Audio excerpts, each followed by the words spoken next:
As the holiday season approaches, Jim and I are very excited to announce that we are rolling out another round of merch for the show.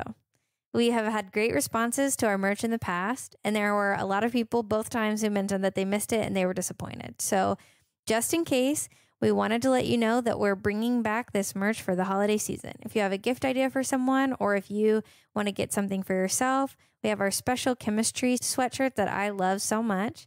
Our classic logo will also be available. Plus, we've got our ChemHead logo mug, and we've added a tote bag and a mask, which I'm really excited about.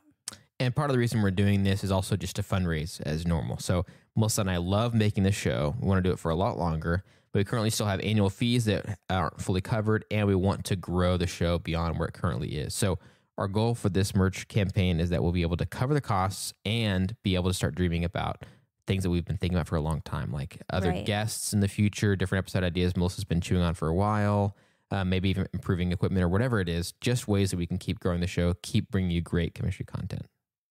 So to check out our store, go to bonfire.com/store/chem for your life. That's chem, FOR, your life. Or you can check out the link in our show notes on our website or in our social media bios. The last day to buy everything from our store is October 21st, which is today.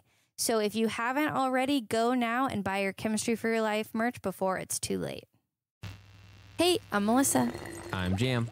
And I'm a chemist. And I'm not. And welcome to Chemistry for Your Life, the podcast that helps you understand the chemistry of your everyday life. Okay, Jim, today I'm going to tell you about a revelation I had. Okay, a revelation. That sounds big. It is big. It was a chemistry revelation that, if I had realized sooner, would have saved me so much time and would have made my life so much easier. Wow, that sounds like quite a revolution. I can see why you use that word to describe it, you know? Yeah. Well, and also not just made my life easier, I guess, in all around, but in specifically the area of baking. Okay. So some of us, like me, who don't bake very often, might not be quite as benefited by this revelation. Right, but revelation, not revolution. Yeah. It is kind of a revolution for me. Yeah. Revolutionary is like one way you can describe these kinds of things, and also a revelation. Right. Yeah. So I told a few people who do bake about this realization, and they told me I have to share about it. Okay, so cool. That's what I'm doing. I love that. So I've been baking for a long time, several years now, I guess, probably 5 years. Has it been a major hobby of mine? Nice. And when I first started, I didn't have a ton of money, but for my birthday, my brother gave me this really nice set of nesting glass Pyrex bowls. So they're thick, heavy glass. Oh, yeah. And I had a hand mixer. And then recently I upgraded to a nice KitchenAid stand mixer. It's a limited edition of color. It's beautiful. Oh, yes. I've seen this and heard about it. It's yes. I think I talked about it on here. Even. Yeah, you did. And it came with a beautiful ceramic bowl and then also a stainless steel bowl that has a white coating. So it's beautiful. And I'm obsessed. So those are the tools I used to bake all the way up until I got married. After I got married, I moved in with my husband, and he has different nesting bowls that are stainless steel bowls. So I use both of them now. Okay. So here's what happened. Okay. I consistently use bain maries in baking. Do you know what a bain marie is? I have no idea. It's sometimes also called a double boiler, but basically you have simmering water and a bowl sitting on top. Okay, I have heard the term double boiler more, and I know what that is like. And yeah, I get it now. Okay, so for my wedding, I made my own wedding cakes. They're really cute, and they were delicious. And I had to make a filling that required a bain marie. It was a lemon curd filling, and I made buttercream frosting, but I made Swiss meringue buttercream, which also requires a bain marie. You dissolve the sugar in the egg whites, and then you whip it up. Okay. And you're supposed to whip it up until it cools down to room temperature after you've heated up the egg whites to dissolve the sugar in it. Then you cool it back down while whipping. Okay. So I did that. I've done that a few times, and it always takes, both of those things always take forever. Making lemon curd takes so long. Friend of the podcast, Abby H., had helped me make it before. And it takes so long. I would just be stirring constantly because you're basically cooking egg yolks, but you don't want them to scramble with some like lemon flavoring and stuff in them. Yeah. So you have to stir them constantly, but don't let them get so hot that they scramble or heat unevenly or whatever. Mhm. So you're just standing there stirring until it feels like your arm's basically going to fall off. Okay. That sounds miserable. Yeah, but it's really delicious. You actually have had that lemon filling many times. Yeah, I could see the draw. I mean, I get the payoff of not having to do any of the work and just tasting how great it tastes once you've already done all that. But if it was me, I probably would not be willing to put that work in and kill my arm like that if I was the one having totally to make worth it. No question. So that's always been my experience with lemon curd. That's how it was when I made my wedding cake. That's how it's been ever since I discovered this recipe, honestly, probably in 2015. Mhm. Now, Swiss meringue buttercream, both times I did it, I had a similar experience. The first time, it took so long for the sugar to dissolve in the egg whites, I thought I must have done something wrong Mhm. because it took 20 or 30 minutes and the recipe said it should take 5 to 10. Uh-huh. And so I thought maybe it's good enough, and I just whipped it up and it was really gritty and disgusting. I see. So then I tried again and I successfully dissolved the egg whites, but it took so long. I mean, truly, I sat there whipping for probably 30 minutes, whisking it all up. Is it yolks or whites? It's whites for this recipe. Okay, got it. Sorry. But you use both. Got yes. it. Got it. Okay. Swiss meringue buttercream is whites, lemon curd is yolks, but you use both. Got it. Okay.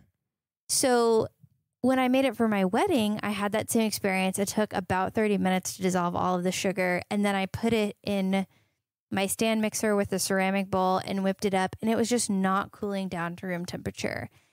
I had ice packs around the bowl to try to cool it down. I was doing all this stuff.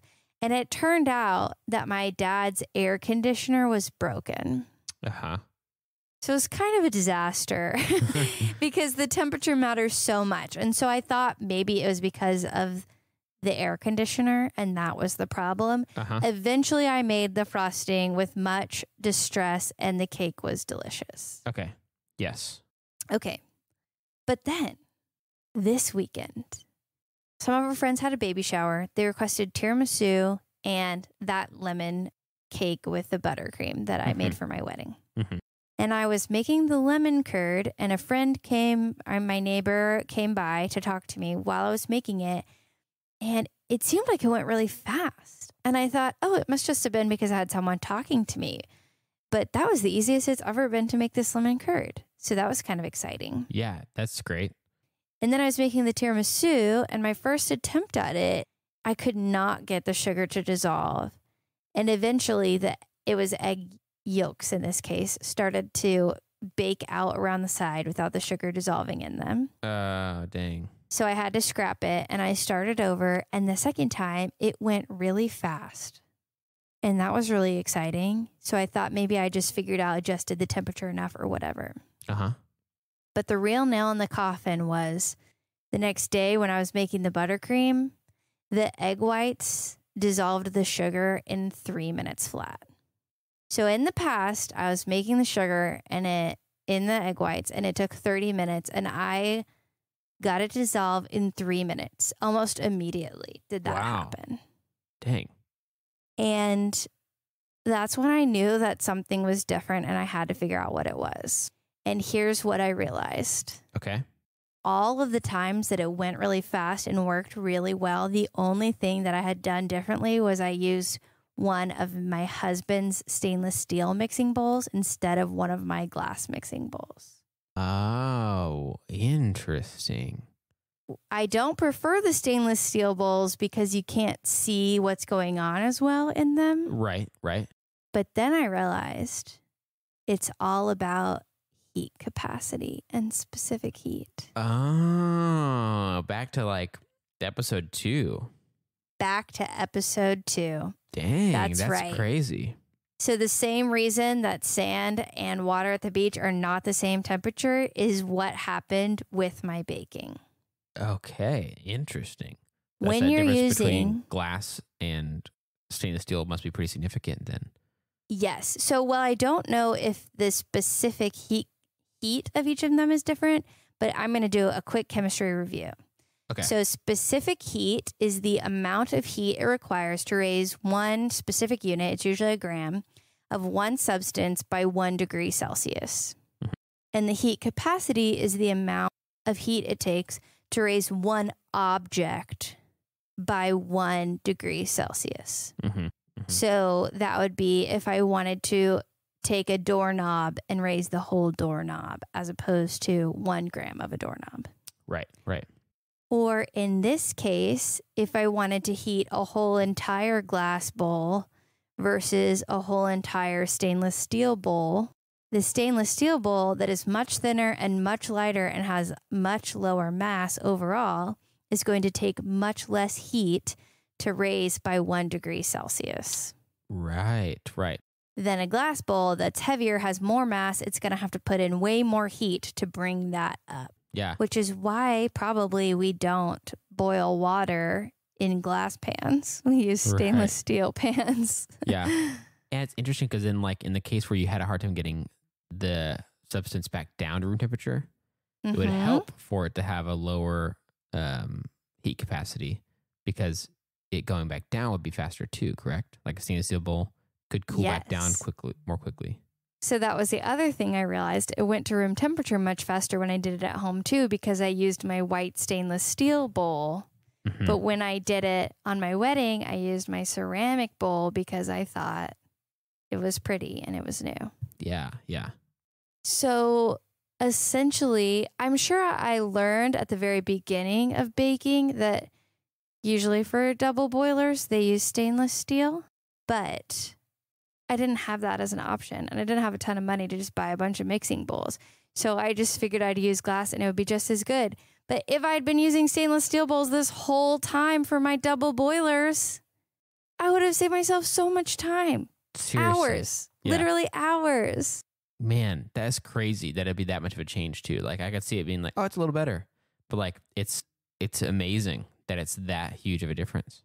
It was legitimately the difference between 3 minutes to dissolve sugar and 30 minutes to dissolve sugar. Man, and the difference of a lot less tired of an arm, I'm sure.